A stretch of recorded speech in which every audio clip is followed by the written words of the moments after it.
জীবনের সবচেয়ে খুশির দিন হয়ে গেল সবকিছু শেষ। বাংলাদেশ বিমান বাহিনীর চৌকস অফিসার ফ্লাইট লেফটেন্যান্ট তৌকির ইসলাম সাগরের প্রথম একক মিশন ছিল আজ।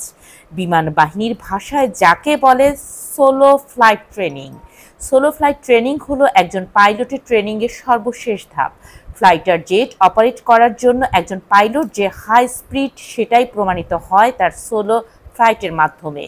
ট্রেনিংয়ের এই পর্যায়ে পাইলটকে নেভিগেটর বাক্য পাইলট কোনো প্রকার ইনস্ট্রাক্টর ব্যতীত একাই ফ্লাইট অপারেট করতে হয়। ফ্লাইট লেফটেন্যান্ট তৌকির আজ সেই রকম একটি ট্রেনিং ফ্লাইট অপারেট করছিলেন। এটা সফলভাবে শেষ করতে পারলেই তার জীবনের সবচেয়ে বড় স্মৃতিময় দিন হয়ে থাকতো আজকের এই দিনটি। কিন্তু ভাগ্যের কি নির্মম পরিহাস, যে দিনটি তার জীবনের সবচেয়ে বেশি খুশির দিন সেটি নিয়ে গেল পরপারে তাকে।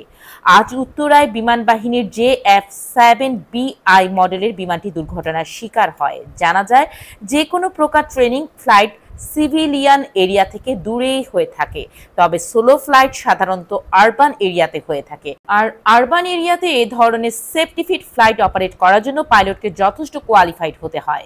ফ্লাইট লেফটেন্যান্ট তৌকির তেমনই একজন পাইলট। ট্রেনিংয়ের লক্ষ্যে তৌকির তার F-7 বিমান নিয়ে কুর্মিটোলা পুরাতন এয়ারফোর্স বেস থেকে টেক অফ করেন।